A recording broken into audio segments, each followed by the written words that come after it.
Hey everybody, just a quick note before we start the show. If you listen all the way to the end of episodes of bands you've never heard of, then you know there's usually a prize at the end for listening all the way past the end credits. And today's show, there's an extra special prize at the end. Susanna B, the artist we are featuring this week on Bands You've Never Heard of, who was so gracious in her interview with us, she sent us a as yet unreleased song that she will be releasing in the near future.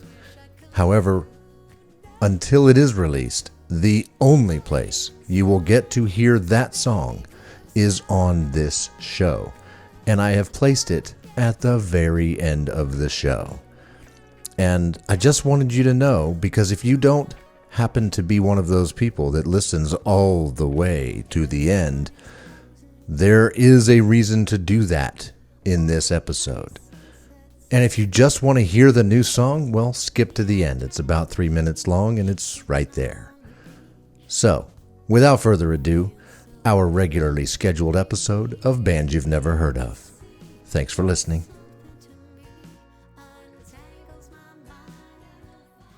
Our band you've never heard of that we will be talking to later, I have just emailed them.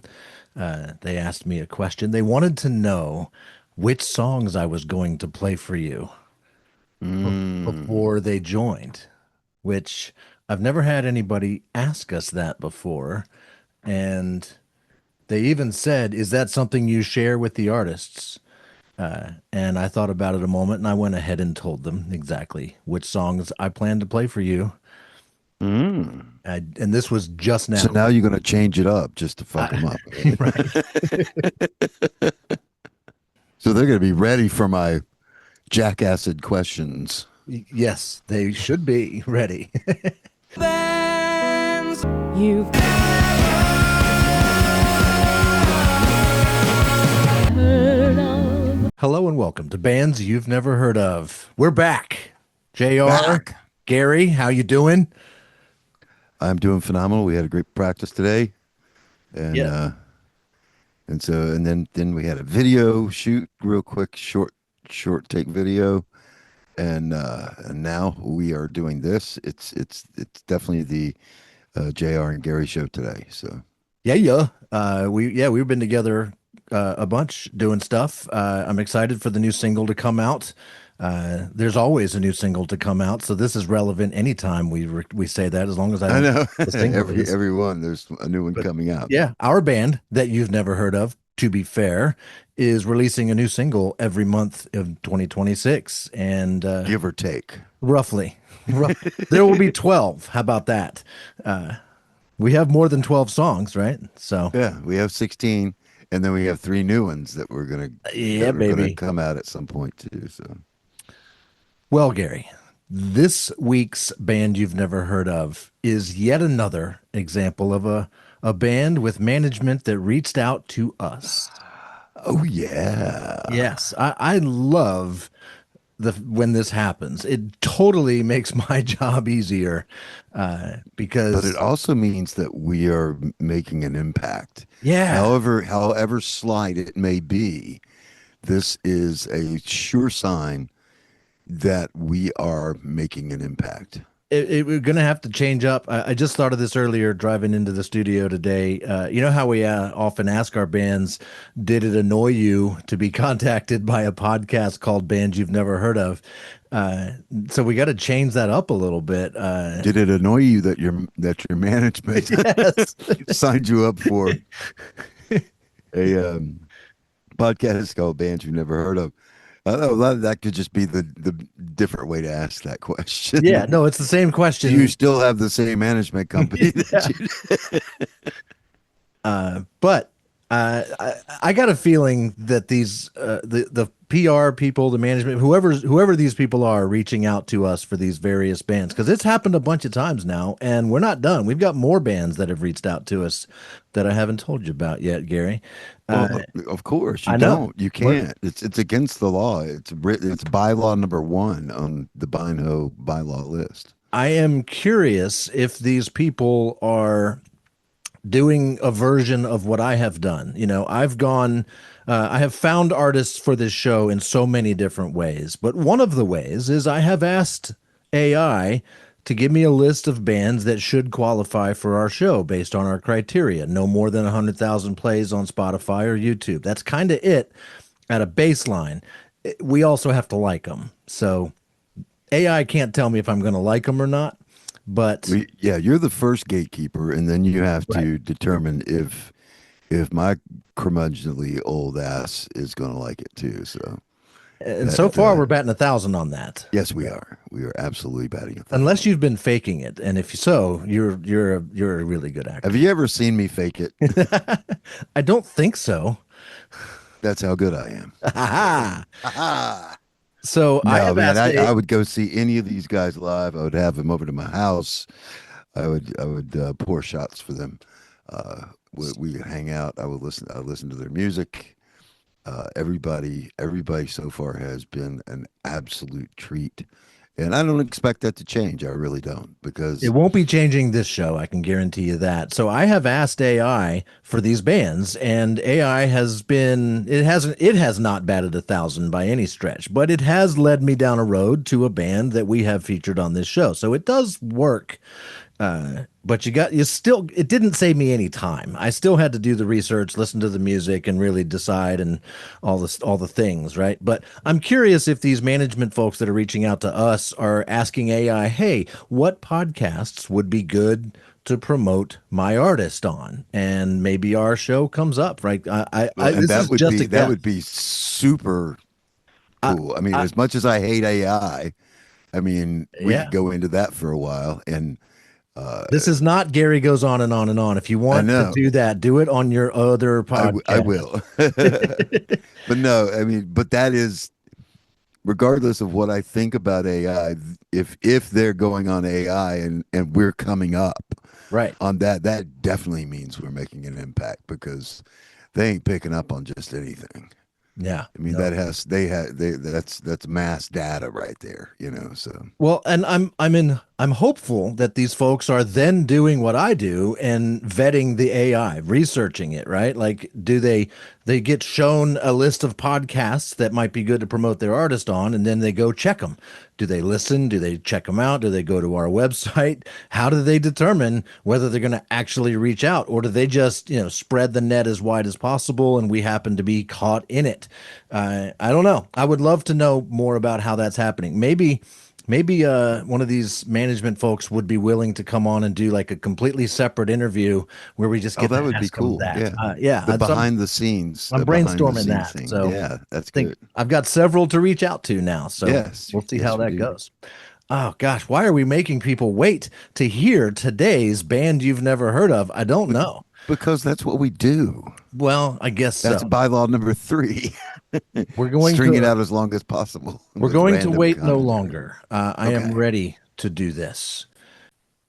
There you go, Gary. It's on the screen. For those of you watching at home, you can now see the band you've never heard of. For those of you only listening, Gary, you get to tell them the name of this week's band you've never heard of. Go. Susanna B. Susanna B. That's her. You can see her on her website. That's how I'm showing you to her right now. Susanna B. Let's find out a little bit about it first. Oh, wait. Do you want to tell me what you think she's going to sound like first? It's virtually impossible with that, because it is a very nondescript site, which is good. I mean, it's very well done, and the photo is just her looking straight at the camera. And it could be, it could literally be anything from singer-songwriter to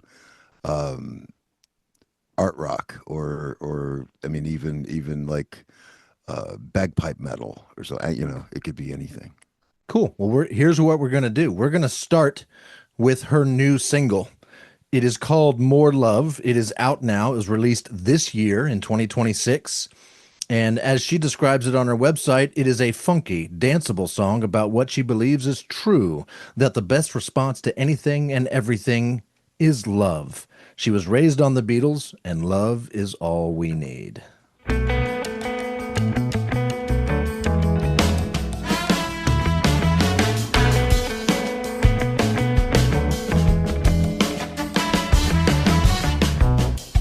It's sweeter than a bowl of honey. It's richer than a room full of money. I see it in the sunrise. I see it in your eyes. More brilliant than the stars above. The answer is always more love. Ooh, that's what we need. More love. More peace than a lullaby. More freedom than an eagle in the sky. I hear it in the thunder clouds. I hear it when we're laughing out loud. More perfect than a hand in a glove. The answer is always more love. Ooh, that's what we need. More love. More joy than I thought I could feel. More patience behind the wheel. More compassion for myself. More forgiveness of everybody else. More love.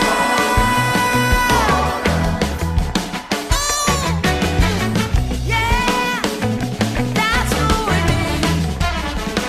More love. Oh, oh, oh, that's what we need. Yeah, oh, that's what we need. Yeah, I feel it. More love.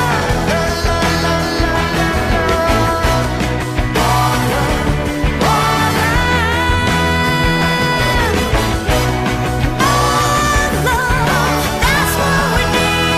What we need. There you go, Gary. More Love by Susanna B. That's your first experience listening to her. Now, I want to point out first, I knew I was taking a chance on a band where there's some saxophone in the song by playing that the first one. And That was a horn section. That it was wasn't a just horn, it was a full horn section, including horn the sections saxophone. are very cool. Okay, so you're not Very, very anti-horn section. It's Oh, not at all. Okay, I good. would have us one if we could afford it. nice. All right, your thoughts on Susanna B's More Love? Okay, so I'm trying to pinpoint all the influences here, Okay. as I usually do, and the name is really messing with my head, and I'm having so I'm going to describe who, because there's two. She's kind of, to me, she's kind of a mix of two other female artists, which are, in their own rights, massively good. Okay. And neither one, it's not like she's trying to copy either one, but you could tell that she was influenced by of the one. And she did the 14th Street Social Club, or 40th Street Social Club. Sheryl Crow. Sheryl Crow, yes. So it's kind of a cross between Sheryl Crow. Okay. Yeah. And this might throw you just a smidge, because the music isn't at all, but her stylings, her phrasing, and the video shoot of largely Alanis Morissette. Oh yeah. It is 'cause just the way she phrases and stuff And is you're basing very this on the sound? Because I mean, well. Also, the visual, I was going to for say Alanis Morissette, definitely. you could But look at her visually and say she is a cross between Alanis Morissette and Sheryl Crow. But you're saying, in addition to that, the sound.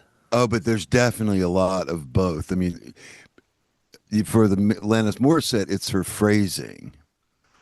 And because she's not screaming, so that's Yeah. you're not going to get full Alanis Morissette. But for Sheryl Crow, it's the arrangement and the melody and all the other all those other pieces with that Alanis Morissette phrasing, which just she should just blow up fairly soon, I would say. Okay, let's find out Because more about her. she's got the X factor.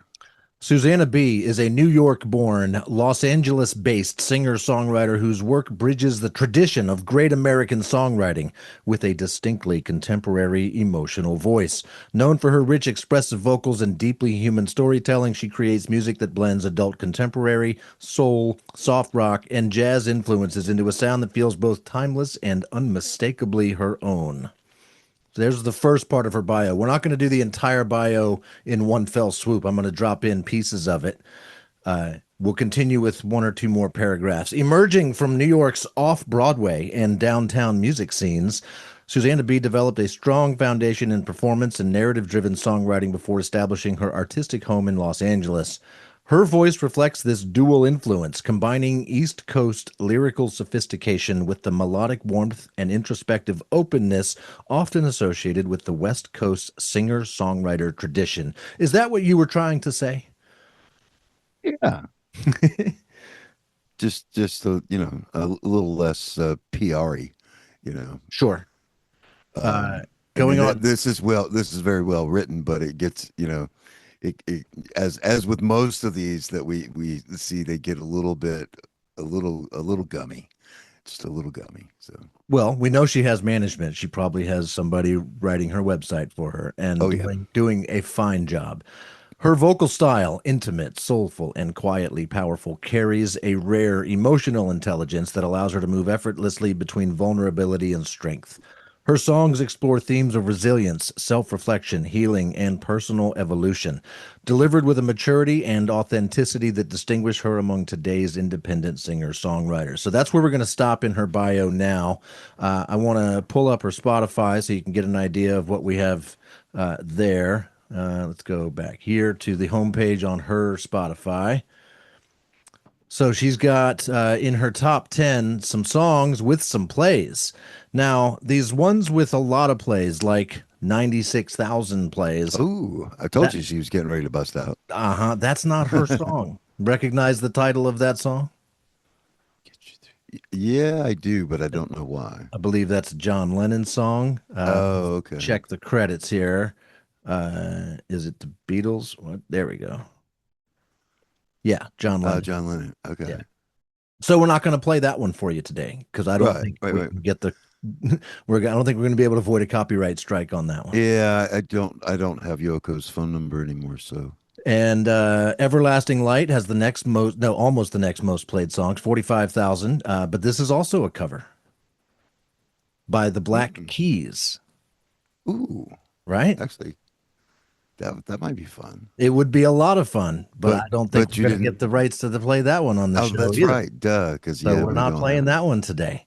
Okay. Spooky by Dusty Springfield. Dusty Springfield, okay. Right? Great song, and her version of it is fantastic. I wish I could get not a copyright strike for playing that for you, but we're not gonna. Be All Right. Let's see. Is this one of hers or is this a cover? Oh, yeah, she actually wrote that one. All right, so I did already lie to Susanna because I didn't tell her I was going to play this song, but we're going to listen to at least a little bit of it because this is her most played original song. Okay. You ready? Sure. It's called Be All Right by Susanna B.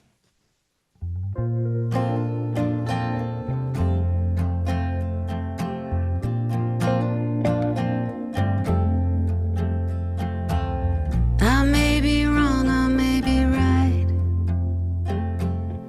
Somewhere in between the black and the white.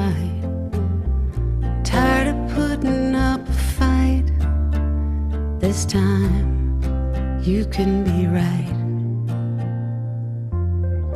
Never know where to begin. Sorry is a game that I could never win. We always start right where we end, then go back, do it again.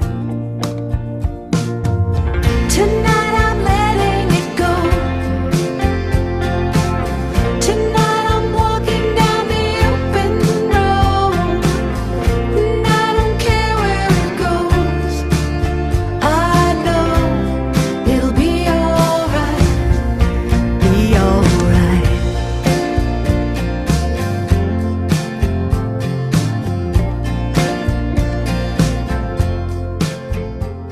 I think that's enough to get a feel for that. That is her most played song on Spotify. It's called Be All Right. It is off of her 2024 album called POV, right here. It's the third song on that album. And it's my favorite of her albums so far. She's been an artist for a little while, though, Gary. Her discography goes back Wow. to 2004. Her album came out called Happy Today, and I'm actually not going to play you any of these songs. The songs that I have queued up for you are way more recent than that. And I am curious. She's redone some of these songs more recently. So if we were going to play any of them, we would listen to the more recent version because I think they're more true to who she is right now. Or listen to them back to back so that we can see how she Yes, grew. and if we did a 3-hour podcast, we'd have time for that. No, But we don't do a 3-hour podcast. thank God. I mean, there was a lot of sighs of relief out there in the listener land. No doubt about it. In 2008, so 4 years later, she put out another album called Let's Pretend. A whole bunch of great songs on this. And I do want to point out she has covered another great song, Billy Joel's Vienna, which is just fantastic to hear her sing that. It's even more powerful than when Billy Joel sings it in some strange way. I don't know how she pulled that off, but she's pretty great. And once again, I don't have Billy Joel's number to ask him for copyright permission on that one. So we're going to focus on her original stuff. 2017, she put out an album called Far More. And this album is interesting because it's a spiritually themed blend of chill electronica beats, and she specifically put it out in support of some of her, let's see, what would I call it here? Let me get out of this. We're going to go back to her website and get into a different part of her bio. So, beyond recording and performance, Susanna is committed to the belief that music can be a powerful tool for connection and transformation. Through songwriting workshops with at-risk youth and formerly incarcerated individuals, she has used creative expression as a pathway toward confidence, healing, and personal voice. Her experiences as a mother, mentor, and supporter of personal growth through the arts continue to shape the perspective and depth present in her work. And it was specifically through that work that she was inspired to put out that album called Far More. And it's just a bunch of fun, uplifting songs. Some of them are covers, some of them are originals. But we're not going to do those songs either because those are almost 10 years old now. Are we going to get to the preceding paragraph on the bio? Yes. Okay, good. In 2019, she put out a pretty widely publicized album called Girl Gone Wilder, which is way less scintillating than it might sound. I was thinking she was talking Gene Wilder. Not Gene Wilder. That's the okay. first Wilder I thought of, too. Nope. This one is a tribute to legendary music composer Alec Wilder. And Oh, of course. Are you familiar with Alec Not Wilder at at all. all? Me No, either. not I knew at all. nothing about him, but However, I have heard of her producer and her keyboard player, Mike Farrell. oh, good. We're going to get to her band here in a minute. Okay, Just cool. Hang tight, buddy. But this is a great song. Every single one of these songs are covers, though, so we're not playing any of those. Now we're getting up here into her more recently released stuff, and we're going to be playing these songs. And we are going to go back to YouTube here in a minute. But yeah, let's find out about the band she's playing with today. At the center of her live work is her collaboration with The Low Keys, an exceptional group of world-class musicians. Michael Farrell on keys, Sean Hurley on bass, David Levita on electric guitars, and Victor Indrizzo on drums. Collectively, their credits include work with artists such as Alanis Morissette, John Mayer, Lizzo, Beck, Lana Del Rey, Brandi Carlile, Macy Gray, Tim McGraw, Faith Hill, and many others. Their musical depth and sensitivity provide a sophisticated foundation for Susanna's nuanced vocal delivery, resulting in performances that balance technical excellence with genuine emotional connection. So you know some of those guys, Gary? Well, I don't know them, but I definitely recognize the name Mike Farrell and Sean Hurley too, mostly. And I think I've seen David Levita. When I do not recognize Victor Indrizzo though, but then again, I don't do drums. So, well, there you go. But I definitely know. I would if they're on the call, definitely gonna quiz where I would know that name from. Yeah, I don't know that they're going to be. I think we're just Probably going to not. be joined by Susanna B here in just about the band. Yeah, in about a half an hour. The second part of this episode, we will be talking live with Susanna B, who has already apologized because she said she's driving right now and dictating this email. So please excuse lack of punctuation or typos. She's been listening to our podcasts and wondering if I would tell her which songs that we played. So, wow. Yeah. So there you go. So I don't know if she'll still be driving when she's talking to us or if she will have been parked by then. It won't be the first time. Nope. MJT, right? We just interviewed them not too long ago. And the maestro was in his car. So cool. All right. I want to play you another song, Gary. This one's from YouTube. It's a video. And this song is called Always Wanted To.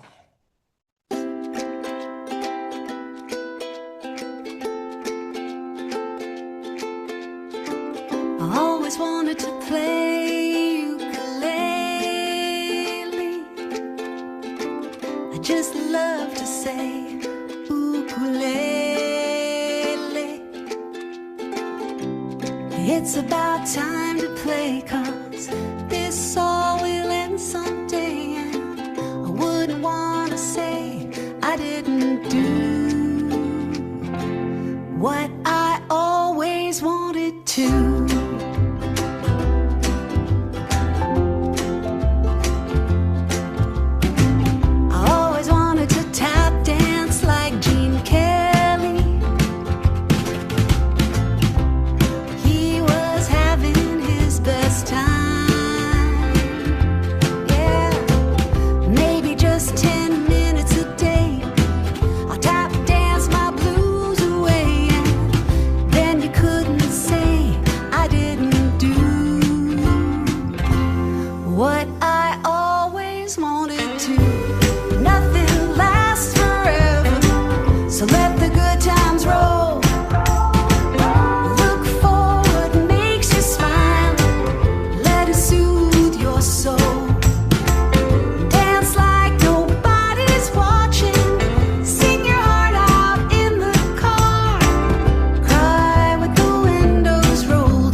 Might not get to all of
All right, Gary, what have you always wanted to do? Host this podcast with you. Oh, and here we Oh. are. And here we are. Making our Actually, dreams come most of true. those things that they were doing, I did not want to do ever. I There's loved some white watching boy that stuff there. Hey, there was people of color included in those videos. Well, doing no, there some was some other very stuff. white boy stuff like the bungee jumping off of the bridge and the sheer rock climbing and the stuff that white boys are known to do because they're idiots. But no, there was a lot of things in that yes, I would love to do. But All right. So besides the video, how did you think? What did you think of the song? oh, it was just glee, just. But we didn't really get to go into Be All Right. Oh, And this shared a this shared a very important part, I think, with between Always Wanted to and Be All Right.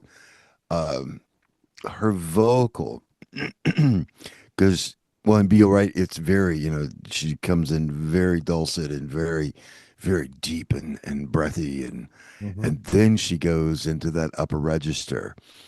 And I immediately thought that was falsetto, but after Always Wanted to, I think that the early part of going into that high register is full voice, and then because then she goes up more into the falsetto, and that is just between those two songs, I was just like, oh my God, her voice just takes on a whole new being from yeah. that. You'll know it And when she moves into her head voice, because it's clearly at a. It's up in the stratosphere, right? And it's pitch perfect while being there. It's fantastic. She's clearly got some pipes.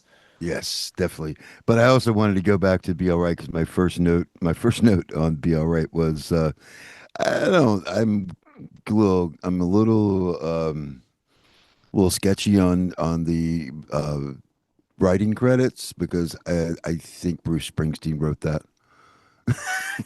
Really? Not that he wrote it, but no, it would have been a great song off on Nebraska. Oh, gotcha. Yeah, I mean, Well, let's go back it would and have made double a check. great. Oh no, she's Oh, the you're writer. not actually questioning whether she wrote No, it. no, no, no, no, no. You're just saying it's like a Bruce Springsteen song. Yes, I am. You're just Yes. paying it an incredible compliment. Yes, I am. Understood. Got it. Yes, because it would have fit. That song would have fit so beautifully on Nebraska. Not with Bruce singing it, but with her singing it. Yeah. Because I don't think Bruce would be able to do it justice. I don't But, think he's got man. much of a falsetto left. No, not at all. No, If he ever I had don't, any. I don't think he ever did. No, I Well, think no, he did. That was him on oh gosh, what's that song where he finishes it with the woo-hoo-hoo? Oh, right, yeah. No, Yeah. no, that's a throat voice. I think. I don't think that's. I still Oh. don't think that I is. have to go to the falsetto for that, but Yeah. maybe he doesn't have to. Well, he didn't have to. I don't think he can anymore. Right. So. There you go. All right, let's find out more about Susanna B. She is the daughter of celebrated composer and lyricist Carol Hall. Do you know who that is? I'm guessing That you name don't. definitely rings a bell. Carol Hall wrote the lyrics and music for the Broadway show The Best Little Whorehouse in Texas. Yes. Okay. Yeah, I do remember that name. You studied Yes. theater in college, Yes. right? Yeah. Yeah. No, high school and college. Yeah. High school and college, yeah. So let's see what's going on here. Susanna B is and Susanna, by the way, has also appeared on Broadway and in film and TV. She co-wrote the film Belly Fruit, which I've never heard of, haven't seen it. Collaborated on its title song with producer Stephen Bray, known for his work with Madonna and The Color Purple. And most recently, she acted in and performed a duet called I Am Here with vocalist India Carney in the short film Daddy's Eyes, which she cites as one of the most memorable moments of her career. So I thought we should go listen to that song, and I've got it queued up. Are you ready? I'm ready. This is I Am Here by Susanna B featuring India Carney.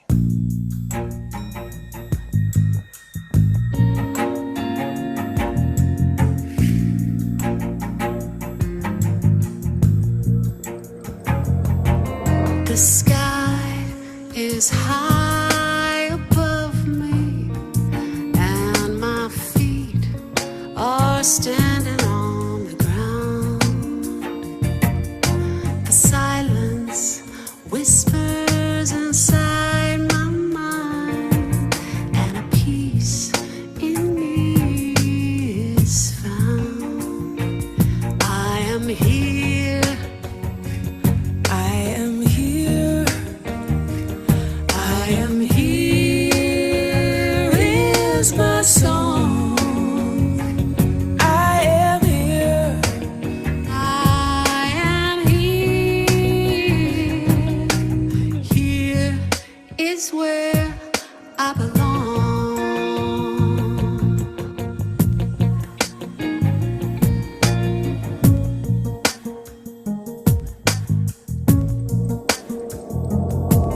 The sky is high above me, and my feet are standing on the ground. The silence whispers inside my mind, and a piece of me is found. I am here. I am here. I am here. I am here is my song. I am here. I am here. Here is where I belong.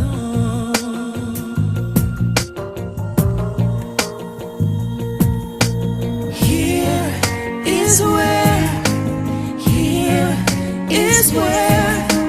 Here is where I belong.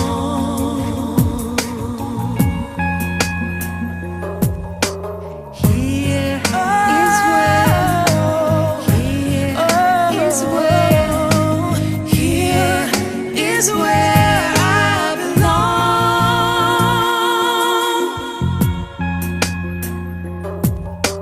Here.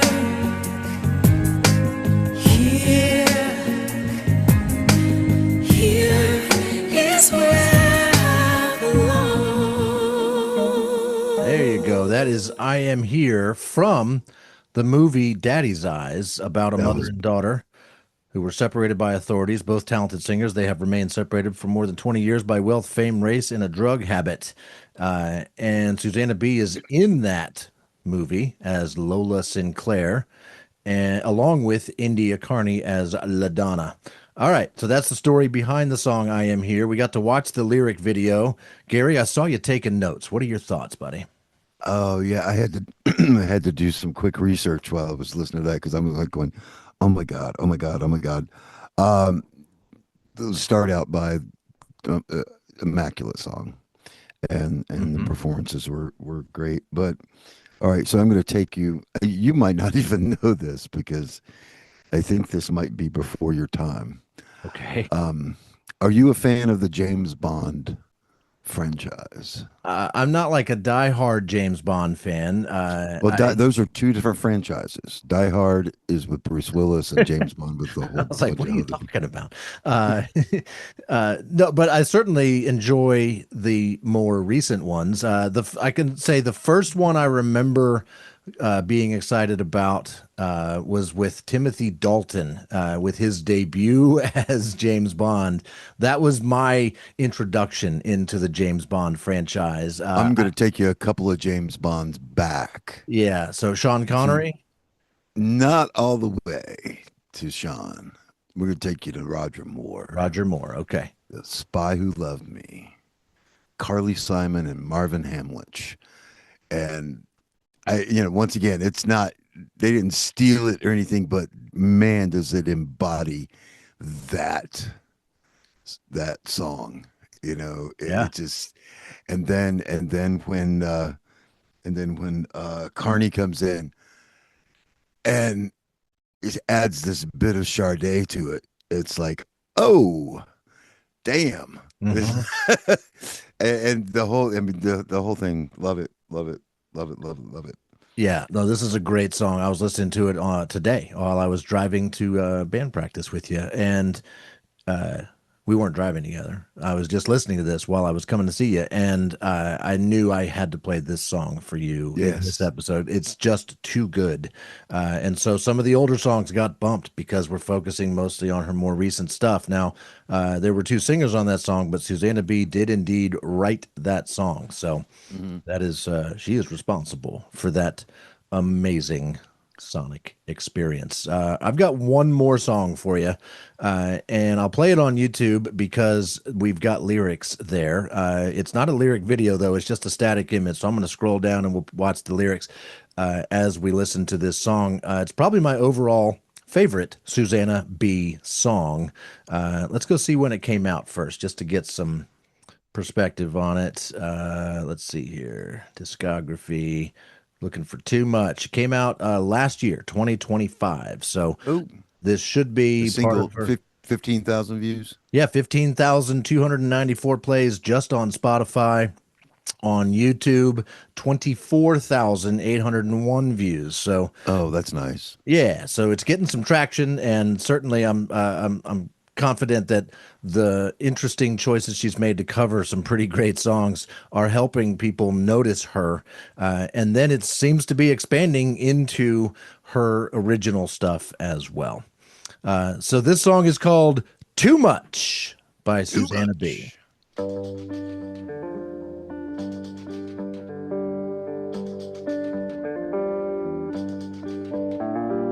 Woke up in tears, can't catch my breath. Bad news on the radio, I'm so depressed and stressed. Text, post, Instagram, traffic jam, another scam. God damn, I'm going crazy, it's too much.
Racing round, losing ground, try to fly but falling down.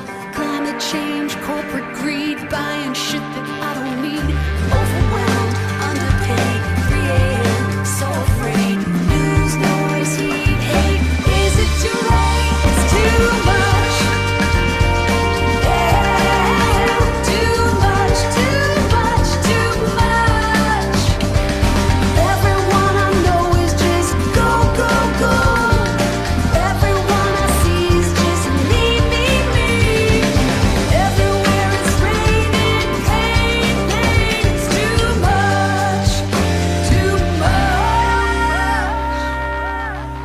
That's Too Much by Susanna B.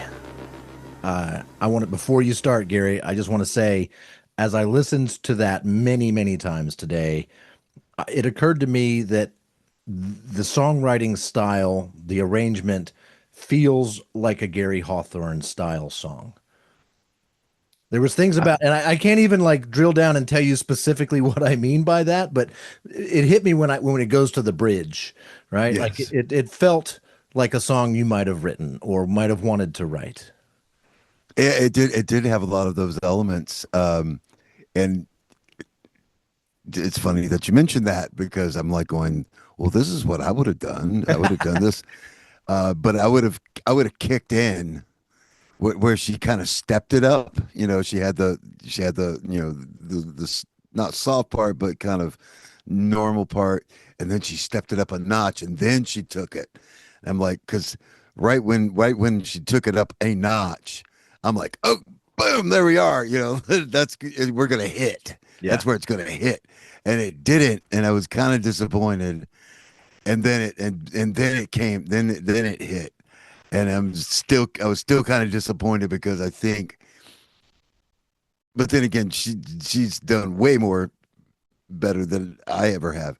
But her, having that step up didn't, that's where it took it away from me, from my songwriting. But yeah, the bridge was very much a Gary bridge. I've spent probably a tenth of my life literally working on freaking bridges for songs. It's just like, oh God. Back in the day, we really literally wrote new songs while trying to figure out the bridge to a song. We would go, oh, that's too good. We need to make a new song out of it. And then we just kind of branch off and make a new song, and then come back later and go, oh, we still need a bridge for this one. I can't wait for you to ask her about that. There had to be temptation by the Low Keys, her band in the studio, to take this song further. And I'm kind of curious, was it an artistic decision to not go to that next level with this song because she doesn't want to contribute to too much? Well, they did take it to the next level. They just stepped into it instead of going from nominal. I mean, because she's not going to go. She's not going to go up to. I mean, she's not heavy metal. No, she's not. She's not going to go up to the anti-groupies level or anything like that. Right. I mean, she's gonna stay quite nicely in her Sheryl Crow level, and Carly Simon vein of taking it up to that point, and that's the max that she's going to take it. I can't see her taking it past that, really. I don't think it would serve her properly. I don't think it would serve anything properly. My whole thing was I would have rather have gotten there and skipped that that middle mid part, just You would have smacked him across the face with I it would have as slapped opposed him right in to the face with it. easing Yeah, us absolutely. into it. Yeah, I get it. I know. I'm in a band with you. I have been smacked in the face by your songs before. You've been in a band with me for a couple of years. Yeah. All right. So that is Susanna B. The B stands for Blink Off. And we are excited to be talking to her here in just a few minutes. Gary, any final thoughts for part one of this episode? I can't wait to talk to her. I can't wait to find out where, if I am so far off base that I will be. Oh, I won't be embarrassed. I lost that possibility in grade school, I think. But I just want to see if I'm so far off base that it's stupid. Yeah. But I have a feeling as normal, I will be at least 50% on. Cool. Well, to transition from this part of the show to our interview with Susanna B, I'm going to play you a short little ditty. It's 1:16 long. It's the last song on her 2008 album, Let's Pretend. It's a little a cappella thing called Texas Girl at the Funeral of Her Father by Susanna B. We'll be back in about a minute and a half with Susanna B. Here I am, lost in the wind, round in circles sailing,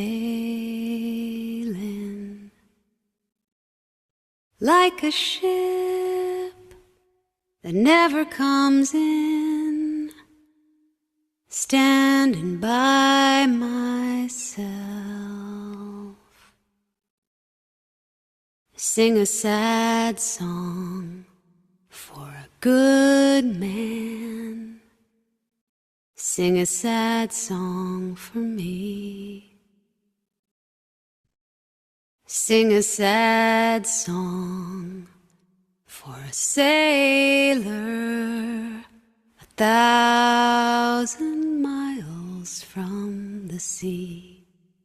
Here I am, alone on a plain. Sun's going down, it's starting to rain. Papa will go sailing. There she Hello. is. Hello. Welcome, Susanna B, to Bands You've Never Heard of. How are you Thank today? you, JR. Thank you, Gary. I'm great. I'm happy to be Wow, here. she knows us before we even do anything. This is Well, crazy. it's just, I was listening to some of your podcasts, doing my homework, like you do before you talk to me. You know, that's Well, not actually you, Gary, but you don't do anything. I guess I got the gist that you just basically show up. yeah, Yeah. You are absolutely correct. It's yes. good. I'm the one who's been ensconced in your music for the past few weeks. Gary Wow. is your newest fan. He's known about you for about an hour. Wow. That's what we've been doing. For those at home, we actually do record this show in order. Like what In it almost happens. real time. Yeah, literally, I've been sitting here while Gary went to smoke a cigarette. Susanna's been waiting in the waiting room on Zoom. It's in between part one and part two, and Right.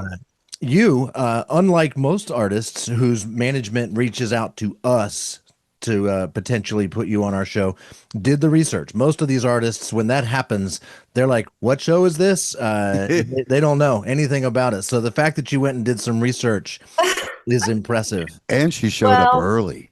oh yes. Well, I'm a good student, and I mean, I want to meet you where you are. It doesn't seem, just so I could get a sense of what you guys are doing. As I did listen to about 6 or 7 different artists that you featured, I was thinking, oh wow, I don't sound like any of these people, even though you have quite a diverse selection. But I just thought, geez, do I rock out enough for these guys? I don't know.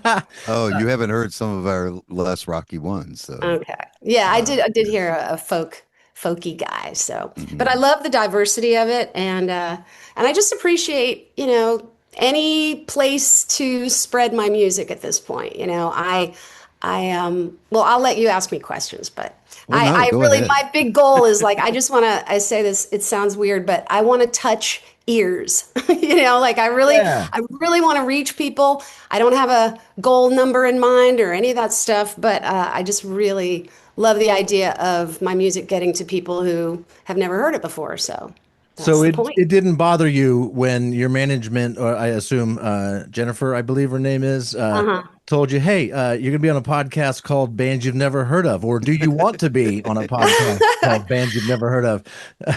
You mean because I would think like, what? I can't be on that show. People have heard of me. Yeah. Yeah, no, it didn't bother me, Gary. No, JR, not at all. It didn't bother me. I am a person who I've been doing music for decades, but I have done a lot of other things. I was an actor for many years. I was writing in Hollywood. I was being a mom. I was a regular mom, like biological mom, also foster mom, also adoptive mom. So that took a Wow. couple of decades. And so it just, my music has been a consistent thing in my life, but I never had any way to promote it, especially before the streaming platforms came along, because I'd like show up at parents' night, at the middle school, like get to know your teacher's night, and I'd be like giving out my CDs to people and stuff. Yeah. So I just beyond that and doing little gigs in LA, I didn't really have a way to get out there. And now with streaming, it's a whole new thing. And so just the last like 2 years, I've been really having a team and promotion and just doing a whole lot more than I ever did. How different of an artist are you today from the early days? And as far as I can tell, the early days are 2004. You released Happy Today. At least that's according to Spotify. Is that about right? And if so, again, how different of an artist are you today than you were then?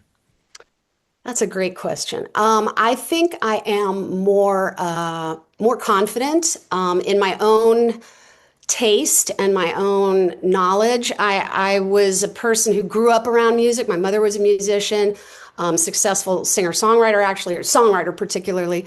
And that was the thing I was not going to do. I was like, that is her thing. I'm not even getting near that. Like, Yeah. and it was Broadway. And I just grew up with a lot of jazz, a lot of cabaret, a lot of Broadway stuff. But I really didn't sing for like a good 10 years. And then when I did start singing again, by that time, it was like my late 20s. And I had been pursuing acting out in Los Angeles. And the songs just kind of started coming through me. And I was surprised. And it took me a long time to have confidence. And also because I had not been trained at all as a musician. I don't read music. I can't speak music, with musicians. For a long time when I would collaborate with particularly guys, it was basically always men, producers who I would meet or musicians who would produce with me or for me. I initially just didn't feel confident because I thought, I didn't go to Berklee School of Music, and so I don't know what to say. And I don't feel that way anymore. I understand that I have a different way of finding things, and I can sing a bass line to a player, and I write, with my voice, and I play the voice. That's what I say to people, because I still don't really play an instrument, even though I know how to write songs on a keyboard, and I play a teeny tiny bit of ukulele. But I just think it's mainly the confidence, I would say, is the biggest thing. And I've continued to work on my craft always. I've had probably 5 really big deal vocal coaches through the years that I've lived in Los Angeles and working on my voice and trying to, I'm singing now differently than I ever have. I'm singing more strongly than I ever have, and kind of like letting this belt thing come out that I was really hesitant to do for a long time. I love it when you belt. We also love it when you go into your head voice and everything in between. Your voice is the star of the show here, for certain. I want to go back because I had this written down to ask you, and you just touched on it. When you started feeling like songs were materializing in your head and without the training, how do you capture that and then convey it to musicians? And you kind of alluded to it a moment ago, but I'm seriously interested in what do you write down? Do you just sing into your phone? Like, how does it go from something in your head to something that's recorded and is a song?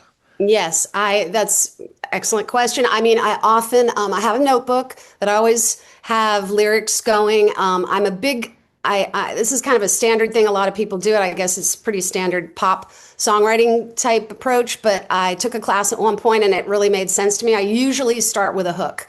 I just love hooks so much. I was raised on the Beatles. I just love pop music. I love the idea that someone can sing along to the second chorus, even if they just heard it once. I'm just into that. So oftentimes start with the hook, which is that main part of the chorus, just for anyone who might not know, that is like the title usually of the song. And that always tells me like what the song is about. So I know, rather than kind of meandering sort of stream of consciousness. I don't do that as much. Even though I love that style of music sometimes, that's just not really my way. But I do sing into my phone and record it. I will usually just find a groove, a tempo, a groove. I hear like percussion. I'll do vocal percussion, to kind of figure out what the groove is. And then I'll sing it. Yeah, I'll sing it to my collaborator, Mike, and he's like, okay, you're in G. All right. And he's playing along on my mother's old Wurlitzer that she gave me.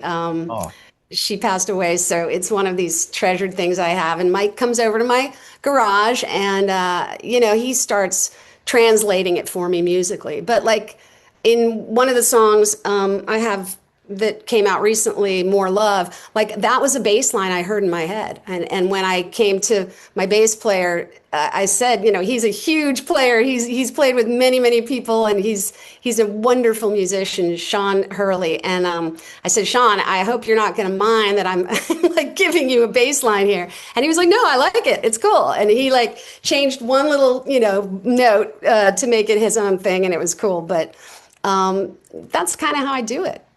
Well, I have to say that the way you've just described everything, and the way you work, and not being able to have a chordal instrument at your hands at all times, it makes your songwriting that much more impressive, because it is. I couldn't imagine doing it just with my voice. You know, I couldn't imagine writing a song and not having something there to base it on, you know, because Right. you know, it's always, we always ask our folks, it's like, you know, do you come up with lyrics first? You come up with melody, you come up with riff, you know, what do? You come up with a hook, which is no one has ever, you know, said, oh, we come up with a hook first. You know, Mm, it's either we have a riff and we work off that, or we have, you know, someone comes up with some lyrics and we try to fit the song to that or whatever. But you being able to do that and write the songs and that I've made actual notes on and everything without the knowledge, without any, it's not even the knowledge, because one of the people that I've worked with for decades has no clue what he's doing. None whatsoever. He finally learned what the strings on the guitar, the notes right. that they were, um, but he really had no idea when I first worked with him what he was playing, but he Right. was playing. Hmm. And you take that a whole nother step further, that you're not even playing anything other than your mind and your voice. And that is so, so impressive and Thank so you. confounding that I'm Thank like, oh, you. well, I give up. I Oh, quit. You no, know, it's no, like, no. No, no. That's the thing. We always compare ourselves to other people. You know, I'm like feeling less than because I didn't go to music school and all that stuff. And yeah, I mean, just everybody. I was just trying to think of who is the singer. Oh, Laura Nero.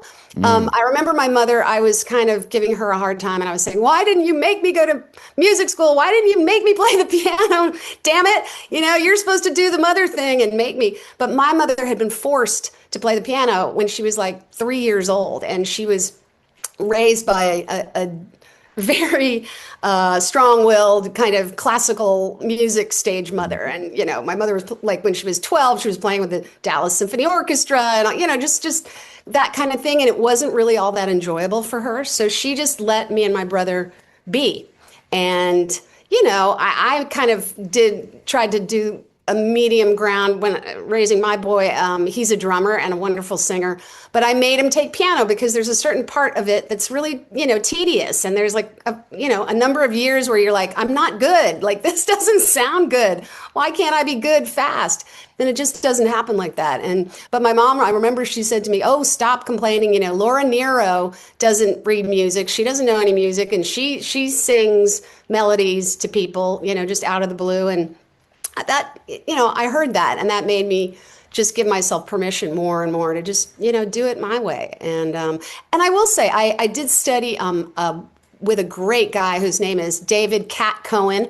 He's out there on the internet and he's still working out in the desert. He taught a class at the UCLA Extension that was called Pop Music Theory. And I studied with him for a couple of years, and I did try to get better. I tried to take piano like in my 30s, but by that point I was just like, and then I was a new mom and I just said, forget it. But I did study the chord theory, and you know, I could start to recognize the chord, you know, choices that the Beatles would make or something like that. So I'm aware of that, but not really when I'm writing. Like you said, it's more, it does kind of come through, or sometimes if I just can't figure out what the next melodic part is, sometimes my collaborator, who I've been writing with recently, he'll he'll play another chord and I'll be like, oh, well, and and I'll just try to sing. I don't know. We kind of let things happen organically.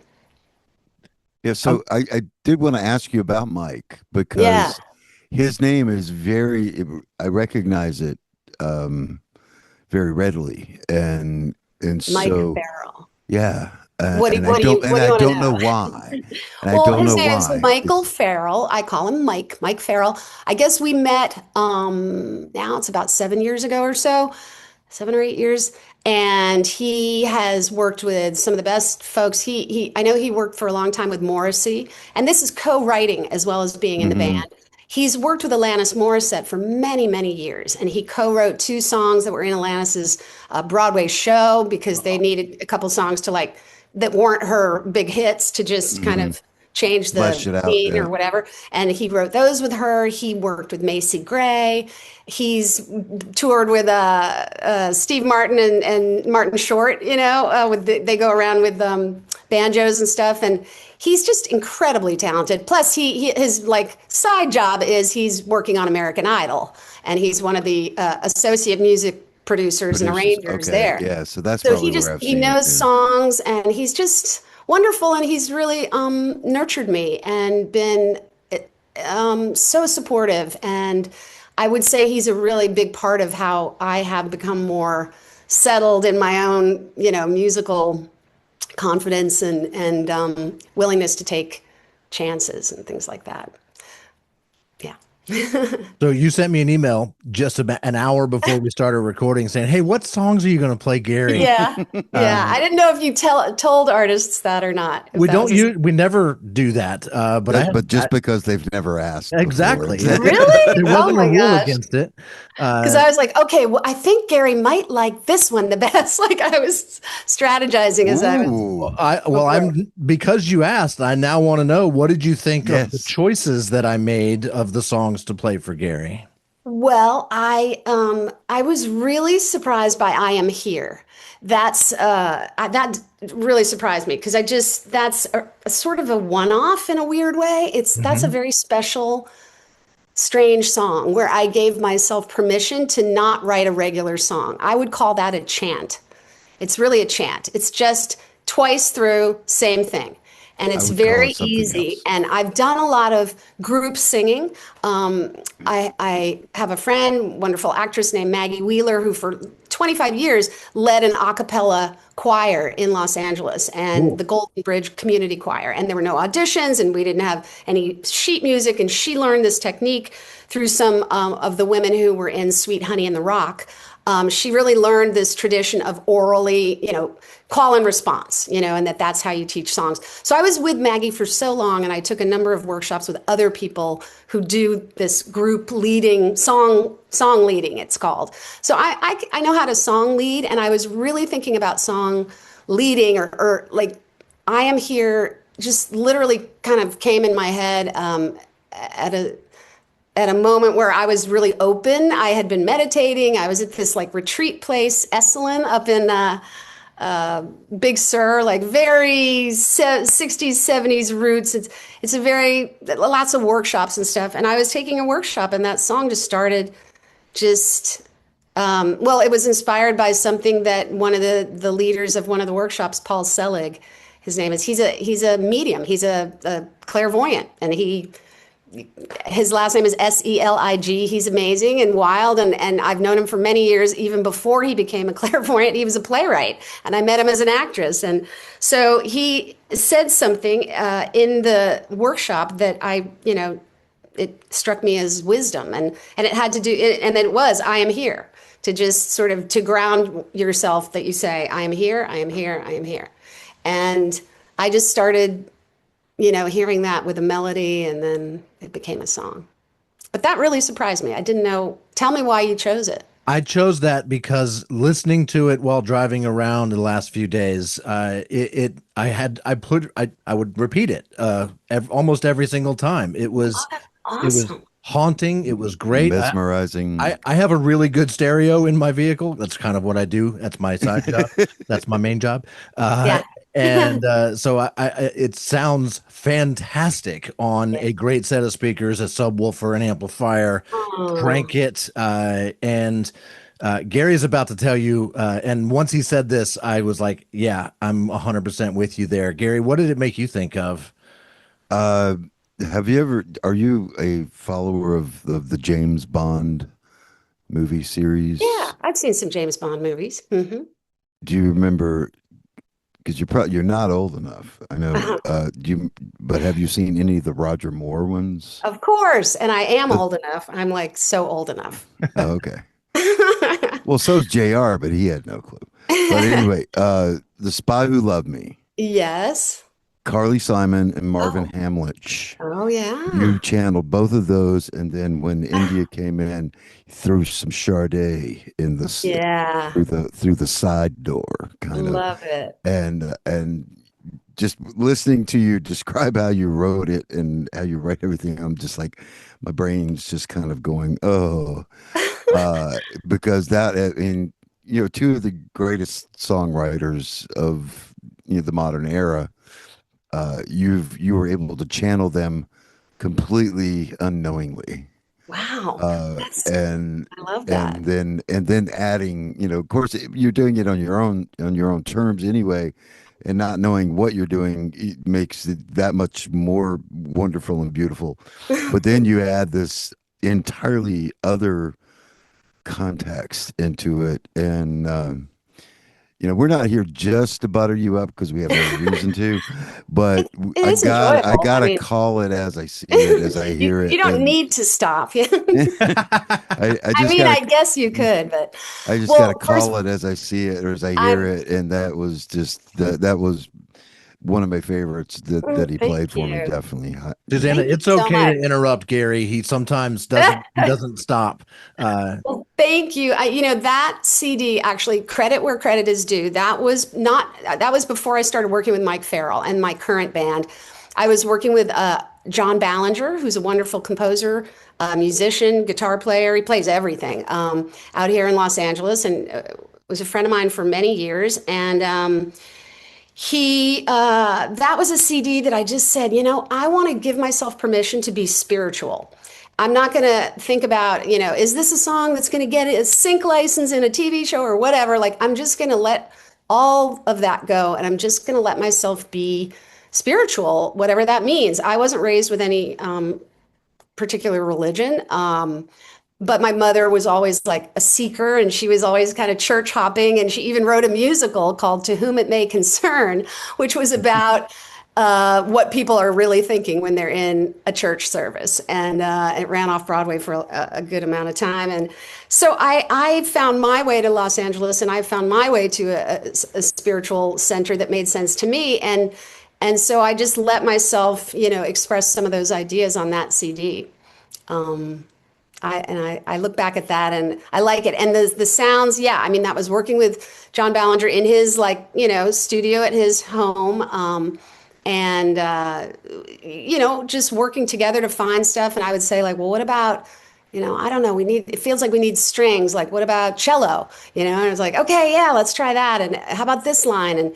And he plays everything. And then we also both really love, and I had another song that I wrote completely on, hung drum, one of those, like it looks like an upside down, as if you took a tortoise shell, and you turned it, Oh, like yeah, if you yeah. had two tortoise shells that were basically glued together, right? So it's like what is it? Like And it's an like oval. steel Yes, it's a with steel drum, but it's like hollow in the middle, and it's round. It's Right, sort of with the each y- little pad, indentation. like, yeah, the yeah. indentations. I don't know how to like describe it to people who've not seen it, but anyway, it has fantastic sounds. And I actually, through John, got one made for me, and then I got another one made. And I just was thinking the other day, I'm going to take that out and play it and see if something comes, But it's such a fantastic sound, and that is featured on I Am Here. So.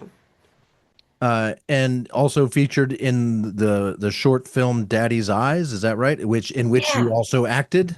I did, yeah. That was wild. That was a couple years ago, just post-pandemic. A dear friend of mine from college who I've loved for many years, Drew Ann Rosenberg, is a working director, and she said we went to lunch during the pandemic, or sort of when we were sitting really far away from each other, it was sort of coming out of it. And she was telling me she had an idea about doing a short film about kind of when someone learns that they're related to somebody else they didn't know they were related to. And she was talking about a 23andMe experience that had happened to someone she knew. And anyway, she was telling me this idea for a short film she wanted to do. And then she went home, and her husband's a screenwriter. And like a week later, she sent me a script, and she's like, John wrote this script for you, and I hope you don't mind. We'd like to feature 2 of your songs and 1 of your jazz covers. And I was like, okay, yes, please. Oh, absolutely not. And No, never. yeah, right. And I mean, it was just such a gift. It was unbelievable. And it truly was, honestly, a vision that I'd had of me acting in something where I was singing my own songs. And that's what I did. So, yeah. And then India actually played my daughter. And she is a gorgeous Black woman who you wouldn't think she's my daughter. But in the script, I was married to and in love with a Black man, and so we had a mixed race daughter who, you know, appeared to be darker skinned than I am, and so it was just a really interesting film. And then I also got to be a heroin addict. It was cool. Some real acting stuff. Yeah, and so I took that. I took that song, and because it was going to be playing in the climactic scene of the short film, India was able to join me, and she was incredible. I had met her through Mike Farrell because she was a vocal coach on the Voice, and I believe she had been on The Voice in a previous season. A gorgeous, gorgeous voice. So she joined me on that song, and it really changed it. Where can we find Daddy's Eyes?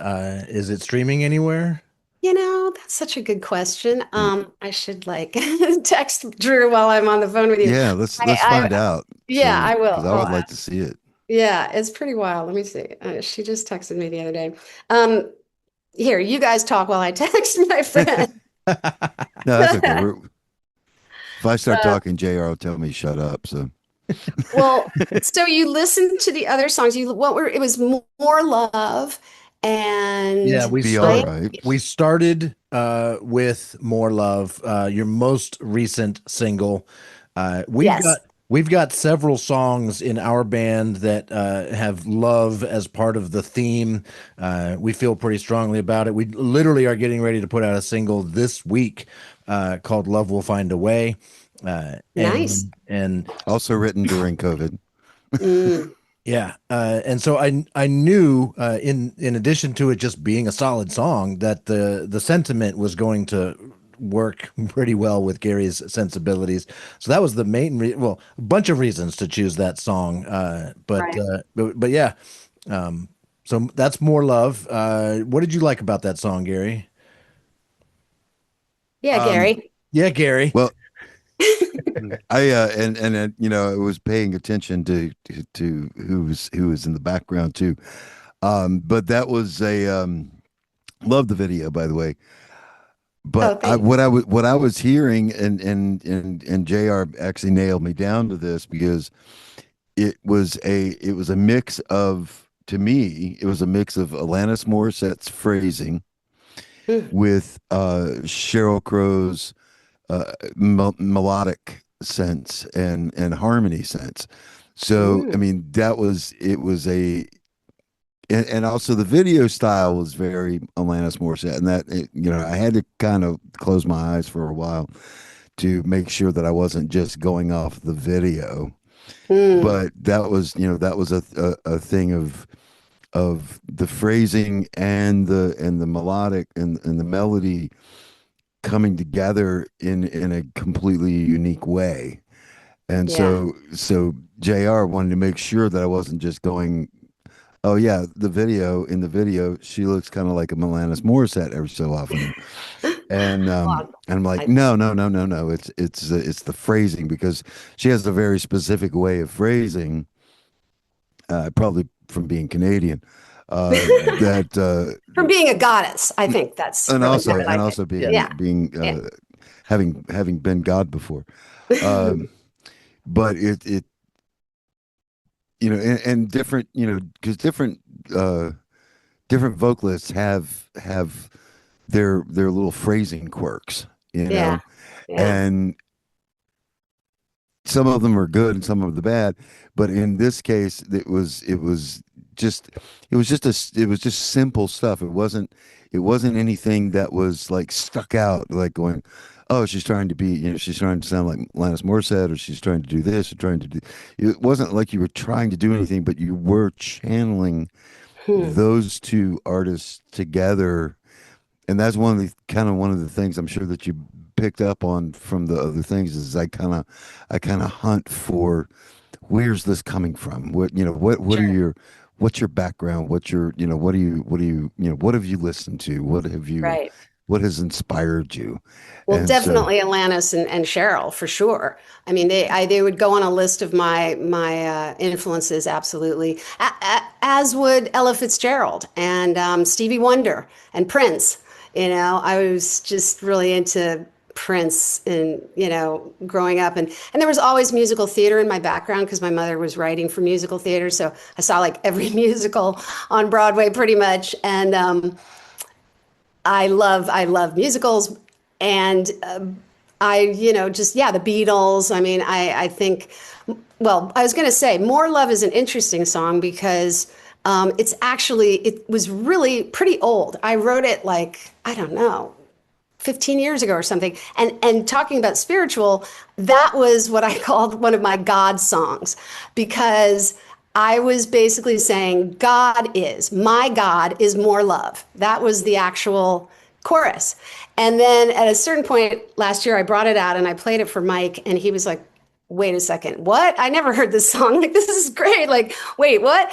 And I said, yeah, but I have the word God in the chorus. And he was like, yeah, that kind of sounds Christian. And in this culture today, I just was like, okay, I don't want to do that. Plus, I'm not the person to do that. And I got to change it. And I just immediately thought, well, okay, if I take that word out, so what would the Beatles do? And the Beatles would say, the answer is always more love, and everything else was the same. Although I pretty tweaked the bridge a little bit, but that lyric was kind of an older lyric. And I think I know why you think that I do the phrasing like Alanis. I would say I probably don't, because I think she has really unique phrasing that is only hers. I couldn't possibly do it like her, but it is a song that's kind of a list. Alanis does a lot of songs that are like lists of things, reasons I drink, or she right. has some fantastic. I think Things she's that an are or extraordinary are song. not ironic. Yes, I think she's incredible. She's honestly, yeah, been a huge inspiration because I'm like 10 years ish older than she is. So she was like 21. I was 31 when she broke, and I was just dumbstruck by how incredible she is. So I love her, and I think she rocks. But I think songwriting wise, maybe that reminds you a little, or maybe that creates a feeling that I am kind of doing something similar, because I don't have a lot of songs like that, but I feel like More Love is kind of a little bit of a list. I would call it a list song. I don't know how to, you know what I mean? Not as much as Too Much. Too Much is definitely a lift song. I love that one. Yeah. I love, but I'm not, but that's what I'm saying. I'm not saying that you were consciously doing it. I Right, mean, right. this is just, you're just channeling you're channeling your inspirations, Yeah, for and sure. that makes it, that's what makes it work. Oh, cool. If Thank you're you. just trying to copy it, then Thank you. I'll take it. I'll take it. But for so many years, I think I was trying to figure out, what what genre am I in? Where am I? Because I was an actress from a young age, and I was always a bit of a chameleon in that genre as well, which is a little hard to pin down when someone's really good at doing a lot of different styles. Like, I put out a jazz album and I think it's pretty good. But the fact that I can do jazz and I can do a little bit of pop, but I can do the rock, but I can do the musical theater, it was kind of hard to figure out what the hell I want to do.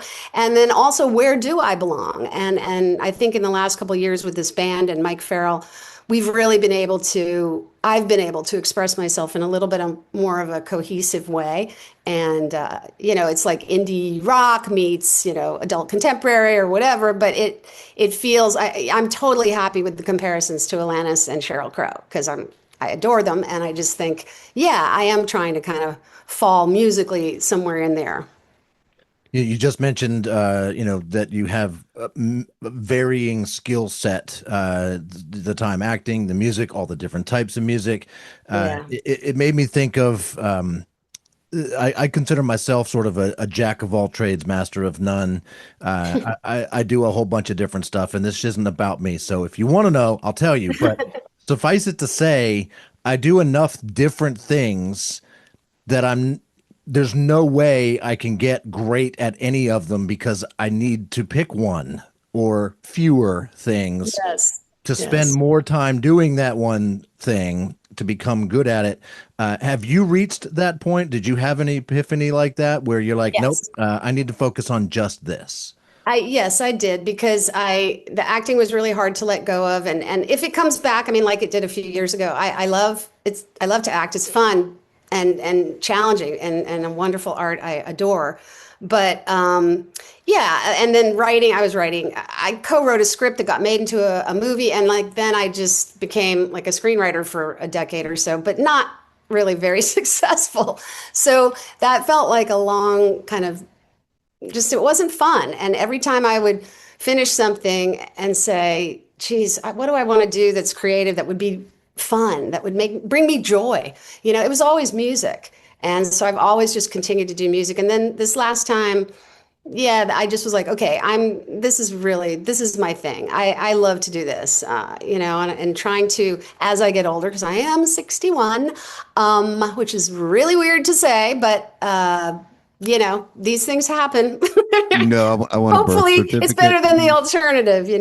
So, and as I get older, and this maybe has to do with the next one of the other songs I know you played, which was Always Wanted to, I'm very aware of like, don't take life for granted. Things change in the blink of an eye, cliche, but things change so quickly. And I've lost beloved friends who were supposed to stick around a lot longer than they did. And I'm just aware of that. And so that got me to really commit 100% to the music and say, I don't need to write any more scripts. A lot of other people are way better at that than I am. And even acting, it's okay. Like I love to watch other actors who are really concentrating on that. And I'm doing the music. Well, good for you. I wish I was strong enough to make that choice. I am. It's almost the lazy thing to do, to try to do too many things, and not make that choice. Like I need to do that. So, your music is absolutely inspiring. And that was the next song we sort of were talking about it, basically. Always wanted Right. to. We watched the video, which includes a whole bunch of footage of people doing cool stuff, Yeah. and mixed in with you. And it just brought us a lot of joy. And I think it would be inspiring for a lot of people to hear that. Thoughts on that one, Gary? Well, my thoughts has to do with your vocals, and it references back to the second song that you played me, which is "Be All Right," and your shift into your high register and then your head voice is so wonderful. uh and you can tell there's a definite step. You're not just like zipping into it. It's a forceful, predetermined action, and that is just going between them just blew me away. And so that's the two main thing. That's the main thing that I brought back from both of those songs, other than for "Be All Right." It's like you mugged Bruce Springsteen, and took one of the songs off in Nebraska that he didn't release, and yours, uh, or the other way around. You should have been on Nebraska singing that song. But that your vocals being able to do that, just like go from here to here and not crack and not not be not, but you're not, and then you go here, you're going this low sultry, and then to oh my God, that's a note. And then you take that up a notch. Hmm. Uh, Can I come back next week? Would that be okay?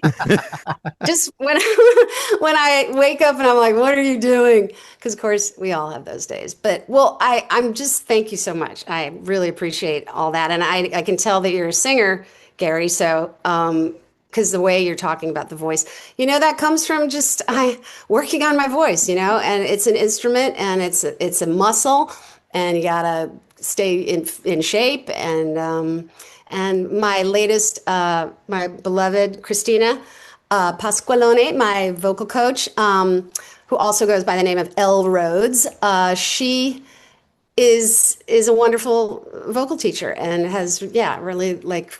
But I came to her with a lot of technique under my belt too, like many years of working on my voice. So. And did you learn the ukulele specifically for this song? Well, I had a ukulele. I don't say ukulele, but my sister-in-law does. So I did that as like a little, nod to her because she's saying it the right way. Yeah. But I always loved ukulele. I just love the way it sounded. I know that it's apparently not that hard to play, but I just seem to be a little bit challenged with the playing of any instrument. But I was just playing the ukulele just on my own, and I know like three chords, and which, going back to the Beatles, I can play Let It Be. That's the only song I can, so I guess it's four chords, but it's not more than four. And so I was playing those chords, and I sort of kind of got this groove going, and that song was cooking for a long time. But then when it came, like I just literally, that's one of those ones where I wrote out the lyric just came straight out. And those are really rare. Those are gifts. But I know because I saw my mother have that too, that sometimes somebody whispers in your ear. It's very mysterious and very magical. And I'm extremely honored anytime that I get used in a musical way. I think every musician feels that, right? Yeah, it goes from the top of your head right down to the pin. Yeah. And it's just like you don't even have to think about it at that point. Yeah. That Yeah. happened like once for me, I think. And you get Sometimes one, songs that's I good. have to It's like, sometimes I have to work hard to kind of like on a song, like make it better. And I did a lot of rewriting on my album POV because I was looking at older songs that I had done, on my own when I was a mom, like I said. And I had this brand new band and I rewrote some and I fixed some and tweaked things. But sometimes there are songs that just come more effortlessly. And Always Wanted to was one. And yeah, I was also just kind of commenting on, hey, now I can't believe it, but I'm in my 60s. Like, what the fuck? I mean, excuse me, but like, wow. All right. How did that happen? Because I don't know what your demographic is, but all of us, like you get older and you're just like, I'm what? No, I can't. And now it's like, oh, geez, this is getting a little more serious here. Now I'm getting closer, and you just I feel like life is really precious. And yeah, in my music, I'm so glad you say things like you felt, inspired or like it brought you joy or that you're playing the I Am Here in the car. That was exactly why I made that. I wanted people to sing along or whatever, use it as a way to shift your mood because the healing power of music is something I'm like really passionate about. And I've had I'll tell you a cool experience I had as a song leader, when I was writing that song, I Am Here, and I was at this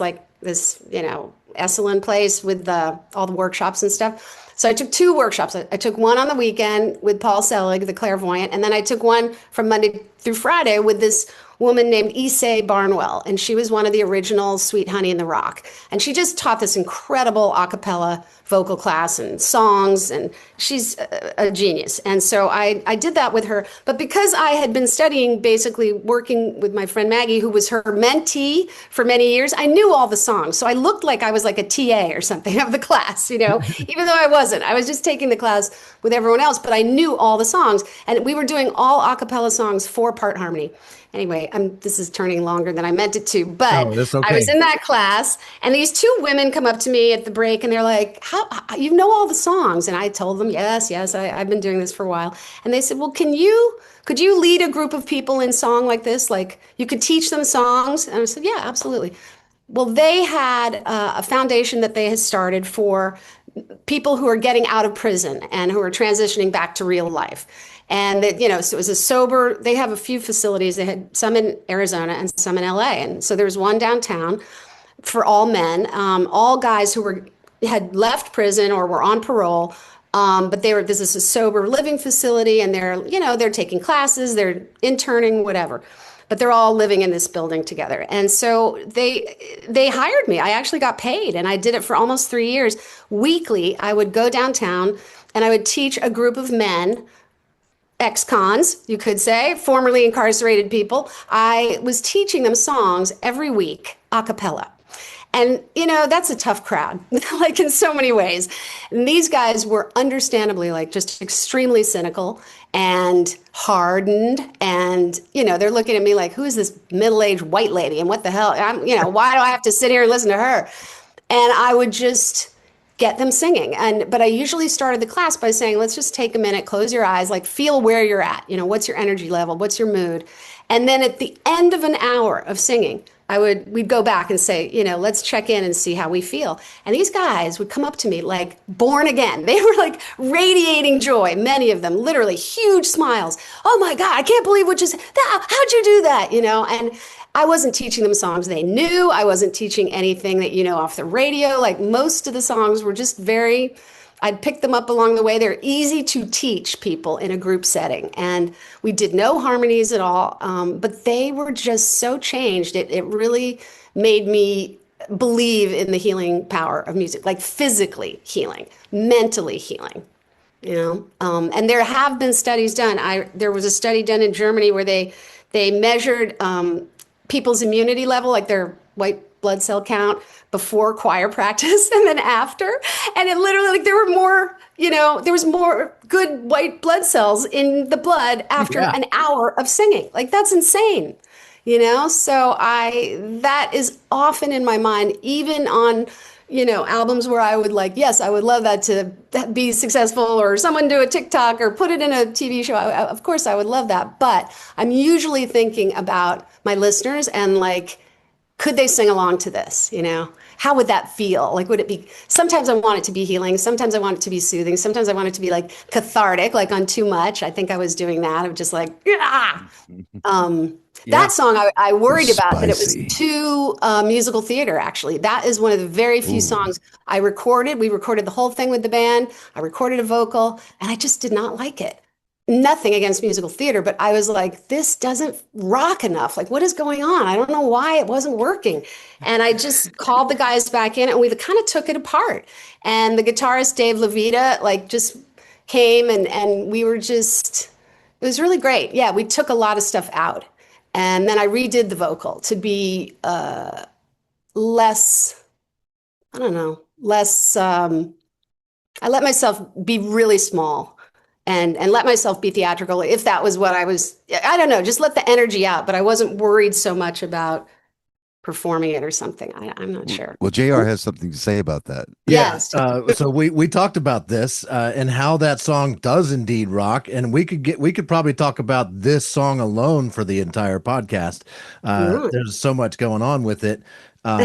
So I want to go to places like, are we talking about today's world and your frustrations with everything going on? We could go into the direction, but you just mentioned, does it rock enough? And we listened to it. And the reason I chose it to play for Gary is it reminds me a lot of some of the songs he writes that we play together.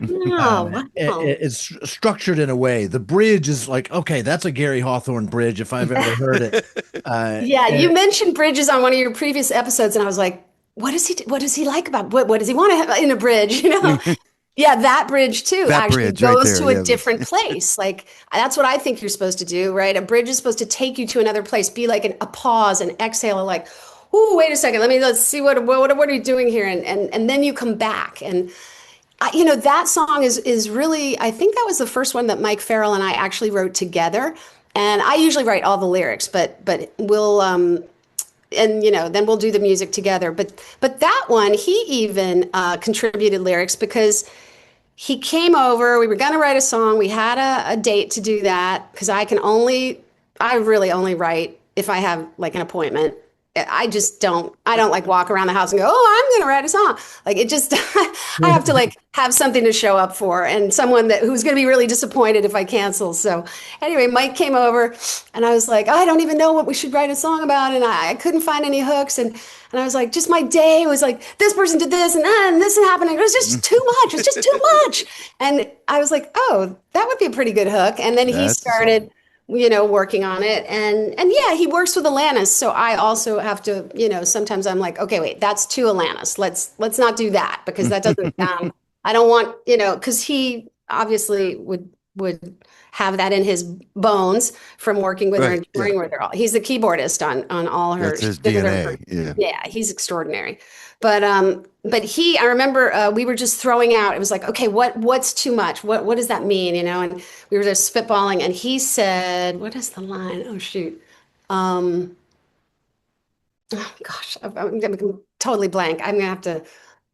Oh, it'll come to me." But he came up with a really good line from that song that I can't remember. It's not the line about the Tesla. No, that was me.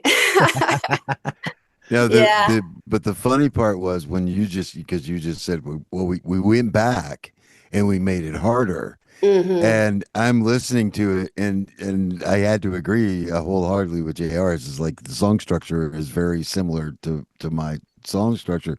That's cool. But when you take it, because you start at the nominal level and then you take it up a level and then you go hard. But at that point that you took it up a level, I prepared myself like I'm like, it's gonna hit.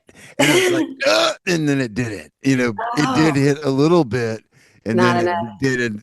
Then it went up again because you're not gonna go. We discussed that because it was just like she's not gonna go full. Heavy punk metal. Rock or metal or No. hard rock. She's not going to go. So that, but I don't have that voice. Well, but that's just not your style. That's not you.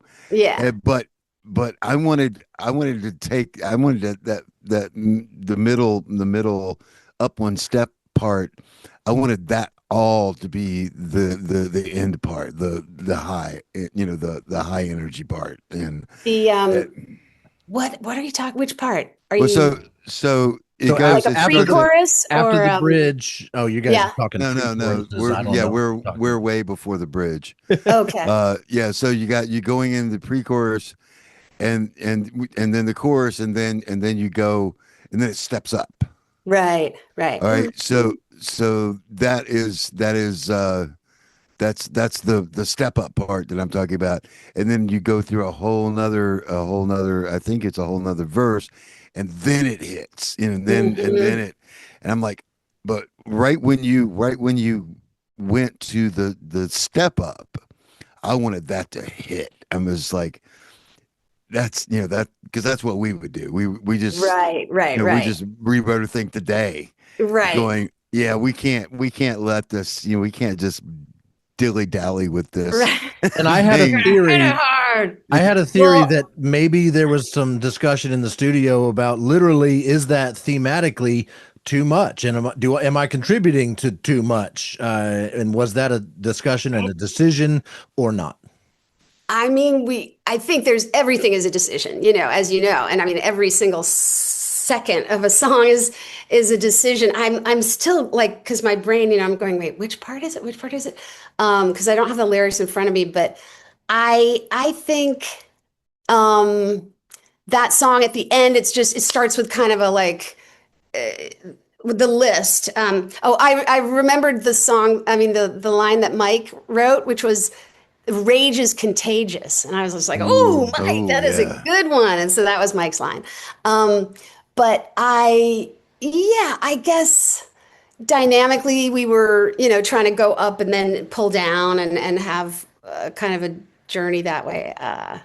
But when I perform it live, like I always, and then I do give myself permission to do a little Alanis, imitation, and I go like, it's too much, too much, too much, too much. and sort of go way, way high up and just let whatever happens, my voice cracks or I go hoarse or something. But it was absolutely written about, today's world and how I think, it's very clear we're all wildly overstimulated by the global Everything. closeness that we all got from the internet and then social media and Instagram and everything. It's like it's so much. It's too much. Honestly, it's probably too much for human brains to process. But and I think that we're all kind of showing signs of that, just being a little blown out stimulation wise in our world. So we typically do about an hour-long interview, and we are Right. coming towards the end of that. And I've still got Yes. a list of questions. Can I throw some quick ones at you? Yes, I won't monologue. Go ahead. Rapid fire. Okay. How do you choose the covers that you've chosen to put out? I mean, we're the Black Keys, the Beatles, Oh, Dusty yeah. Springfield, Billy Joel, Vienna. Like, Yeah. how'd you come up with those? I pretty much choose whatever songs I love to sing the most. Like just those songs that I always go to and I just sing again and again and again and again and again. And so then I eventually think, okay, is there any way I could do this and make this mine? That's the case for Everlasting Light, for Whatever Gets You Through the Night. I also was inspired by, I'm monologuing. What's the next question? All right, next question. On your website, it says your career is defined by artistic integrity. Can you give me some examples of what you mean by that? Probably mean, using my creativity for good, as I just told you about singing with the formerly incarcerated guys. I think that's what that means to me. Yeah, I'm glad you told that story. If you didn't, I was planning to ask you about that. Cool. That sounds like an incredible experience working It with was. previously incarcerated. Did any of them come out of it like pursuing music or with a drive to take this to another level? I don't know. I didn't get that impression ever, but there was one guy who refused to sing for so long, like a year he was in the class. Sometimes it was just guys going through, just for like a week they would be there. So some guys I never saw again, and I taught 5 people and I taught 50 people. So it was really different every week. But this kid like would not sing for like almost a year. And then when he opened his mouth, he had the most incredible voice. I could not believe it. And I was just, you're kidding me. So if anyone were to pursue it, I hope he would have. But that we kind of made it like, it's not really about that. It's about how it feels, not about how it sounds. That's what I used to say. All right, give me another one. What is your deal with live music? Are you playing out on the regular, weekly, monthly, No. touring? Like what are you doing now and what is the plan? The plan is I performed more last year than I had previously, and I did like 4 shows. So it's at this point I'm like self-produced. It's expensive, to do gigs really. It would be great if at some point there were enough people who wanted to come see me that it wouldn't cost as much or someone else would pay for it, let's say. But the plan is I just love to perform. I really love to engage with the audience. And so I am trying to put out more live videos and stuff like that. And my next thing is at the end of the month of May, I'm going to do like an invited live show on a soundstage in my favorite recording studio, Gold Diggers. And we will also record a live album at that time too. So it's a little ambitious, but we're just going to do that so that I don't have any live video of me with audiences. And I like people to sing along, and I like, I really into dancing. I'm not a trained dancer, but I'm trying to give myself permission more to just dance because it feels so good, and get other people to dance. That's the plan, is mostly probably more music that makes people dance. And I want to come do like little mini tours. I know the East Coast, I would do that because I'm from New York City. Got to go home and do that. Would love to go up the coast. You guys are in North Carolina? Virginia, Charlottesville, Virginia. Oh, Charlottesville, Virginia. Oh, sorry. Charlottesville, Yeah, Virginia. you'd be very welcome here. So that Well, would, I would love it. If in the next couple of years I could do little tours like that or open for people, sometimes get on a tour or two and just open for somebody, that would be a dream come true. well, one of our dreams is to have a band you've never heard of, like tour of putting some of the bands together that really fit, and maybe getting them 2 or 3 shows. But That's so cool. that's Yes, a little yes, ways please off. That's do just a that. little ways off. That'd be great. Um, Anything else? 4 minutes? yes. Oh, So you went from New York to LA. You're still in LA, right? So still clearly here. you've chosen LA over New York. Yeah. Uh, Yeah. Although I still have family in New York City now. My son moved there. He's in the music business now in New York. I adore New York, but yeah, I grew up there, and then I came out to LA, and I fell in love with the sky and the sunsets and the lavender thing that happens before the sun goes down, and the ocean and the mountains and all that. So it just, yeah, I'm still here. Awesome. So, one of the things we ask of our featured artists, what we're trying to do with this show is to treat you like the rock star we think you should be treated like, and we're trying to do that for as many different artists as we can. You saw the diverse selection of artists we featured on this show. It doesn't matter what genre you are. If we like Yeah, it and you haven't generated a humongous amount of buzz yet, you qualify for our show. Uh, right. and what we're hoping is that by us getting the word out about these bands, that these bands will also get the word out about the show, and that it will become a rising tide that floats all of those bands' boats. So Right. if you let your fans know that this is a place where they could come learn more about you and what makes you tick, Absolutely, I will. Yes, yes. then at some point, some of these bands are going to blow up. And when that happens, bynhopod.com is going to get some more attention, and all the other Woohoo! bands featured on this show get elevated because of that. And so Right. for us to be able to play any kind of role in any of our bands that we've featured success is invigorating for us. And as much as we I could love that. Gary and I could talk about ourselves for hours. We've done And we that have. on a But you podcast. didn't. You did very well in the last hour. Your self-control was really impressive, That is, and He's got thanks me on a for, short leash. thank you for saying such nice things and wanting to know stuff. I always feel like people need to know that, like Susanna, I'm Susanna B, but it's spelled the old-fashioned way, SusannaH, like in the Bible, and and just B, the letter B, and that's how they can find me. And I will absolutely like tag you and share and all that stuff. I just am very impressed with your passion and the fact that you're doing a show. Like that's an effort that it takes a lot to put stuff out in the world. And I just applaud all of us who are expressing, especially trying to, like I said, spread music that you're responding to.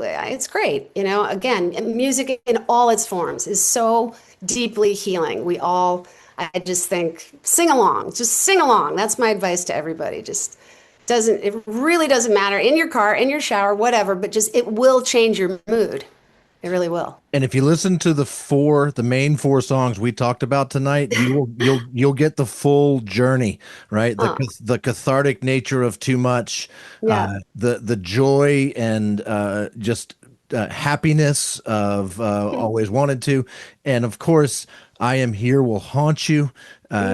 And I can't remember what the other one. More love. More More love. love Yeah. will make Finish you up with more love. More love and be might all make right. you boogie a little bit. Be And all right. Yeah, be all right. Is great. And if Well, you're thank you. if you're at all frustrated by the happenings of whatever today is, because there's plenty of stuff to be frustrated about, those four songs will take you back to a happier place. And that's, Yay. yeah. Thank But you. the best news is her entire catalog will be part of the Beinho experience Wow. on That's on amazing. Spotify. Yeah, Thank we have a thank you. playlist of all the songs from all the artists we've ever featured Thank on the you. show, so you'll be added to that as well. And Thank on the Well, website, of course. my too. favorites of this kind of new era, my era, began with my album release in 2024, I believe, POV. That's my first album. And then this whole last year, I was releasing song by song because that's what indie artists do. And Yeah. I'm releasing a few more this year, and it all adds up to my sophomore album, which will be released in the fall.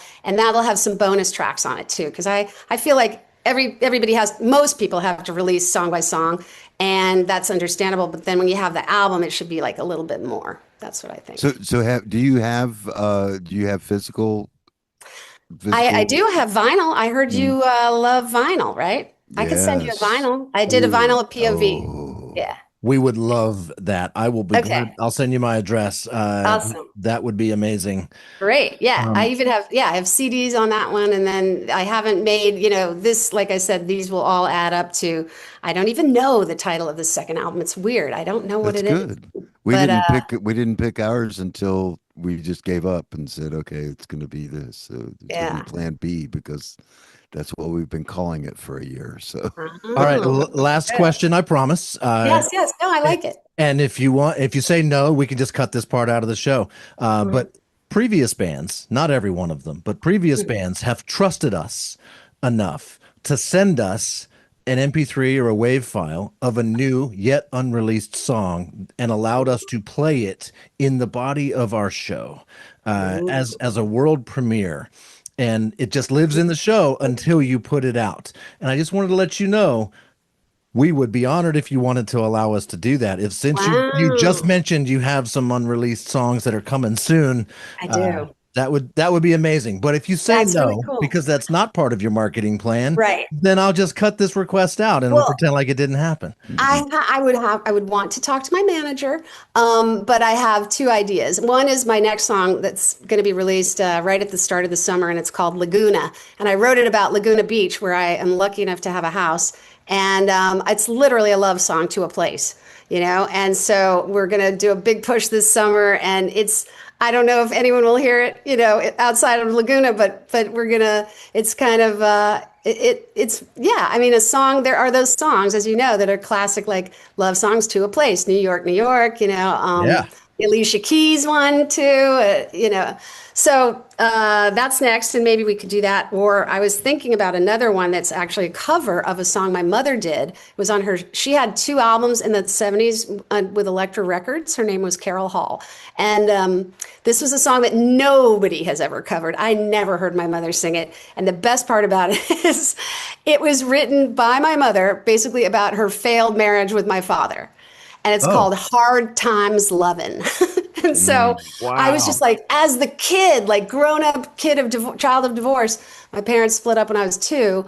Like I was like, I'm going to sing this, and because it kills, it rocks. My mom was a big lover of ballads, and she didn't have a lot of up tempo stuff. So I just love this song, and I'm thinking that's the one to send to you, because I think you guys would respond to that a lot. I Because love it. it's got, we just get, the band went crazy, and we were just like, since it was written in the '70s, came out in like 1974 or something, we just let ourselves sound like that. It's like very Doors-ish. Like there's a thing going Oh, on. It's cool. I oh, think maybe I'll try to send you that one. I would be honored. And so if you do indeed decide to do that, that song will be played at the end of the show, right after the credits, or maybe right here. I'll decide later. Okay. And we would be honored. Hopefully your Oh, management thank agrees you. with All that. right. Well, that's Susanna, cool. Yeah, I'll talk to my manager and let you know. Susanna B, thank you so much for taking the time to talk with us today. We are honored to be here with you. Aw, yes, thank you, and to answer JR. your Thank you, question, Gary. Thank you, listeners. Yes. before you can be on next week, just give us a call and we'll have you on anytime. Aw, thank you. Thanks so much. And thanks, listeners, for listening. I appreciate that. Yeah, go check out some music. Thanks, guys. Bye. Thank you, Susanna. Bye-bye. Bye, Susanna.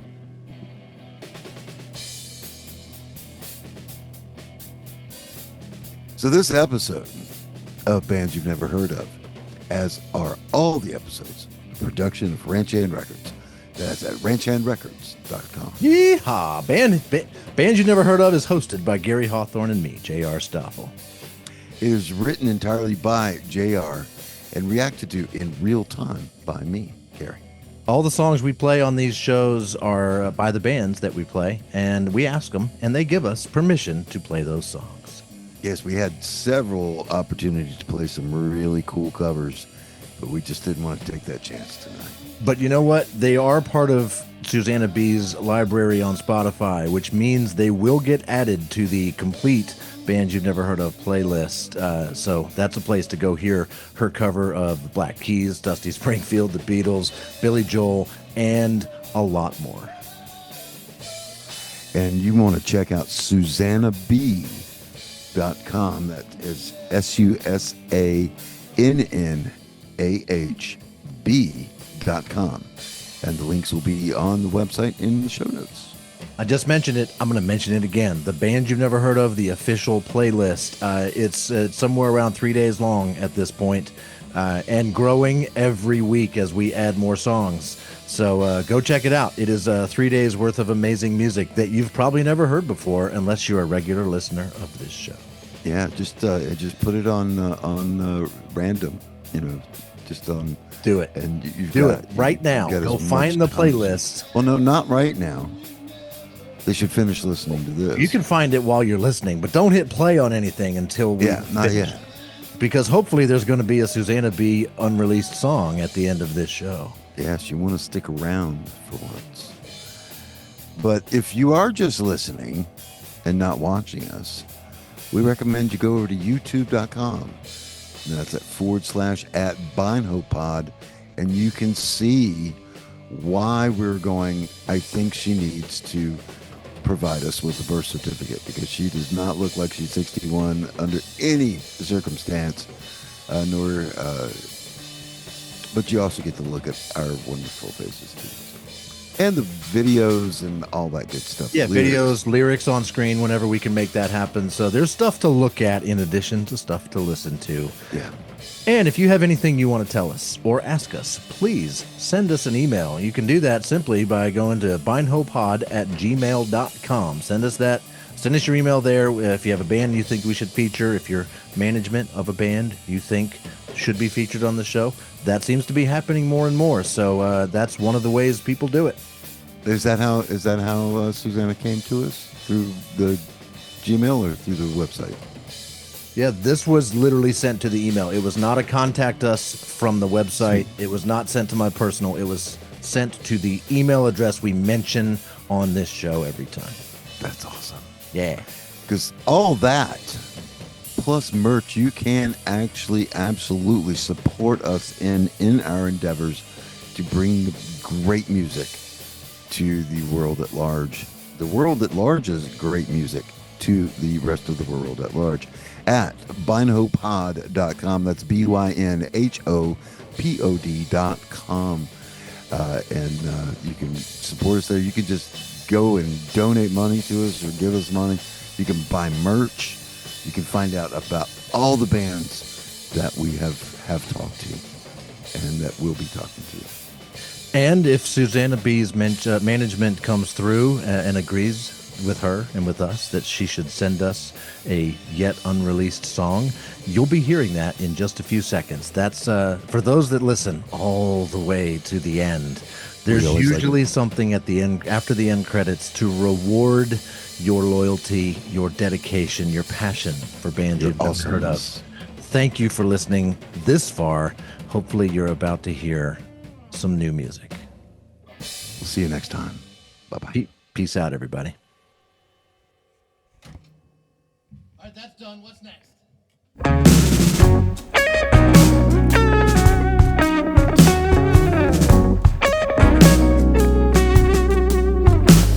Silver glitter sparkles on the ocean, standing on the cliff above the cove. Infinity in view, 1,000 shades of blue. Salty air makes me feel brand new. Being at the sea does something to me, untangles my mind. And I find when I get to Laguna, always wish I'd come sooner.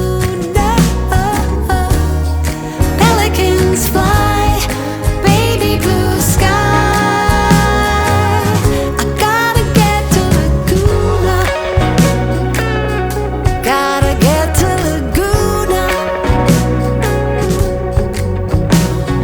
Everybody's posing with the ocean. Orange honey sunset selfie smiles. Neon turns to peach, sitting on the beach.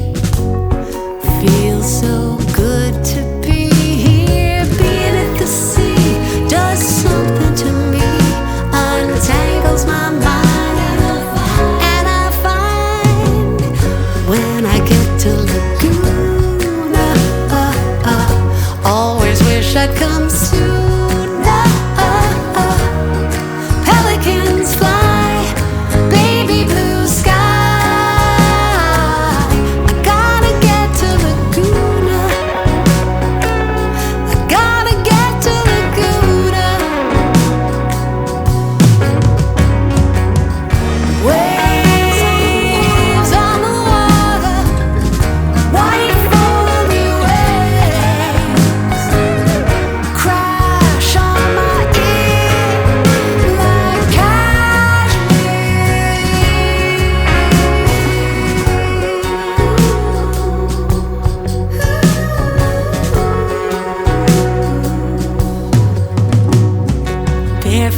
bikinis crossing PCH. SoCal girls are looking so fine. Lifeguards saving lives, surfers taking rides, and the dolphins play when I get to Laguna. Always wish I'd come sooner. Pelicans fly, baby blue sky.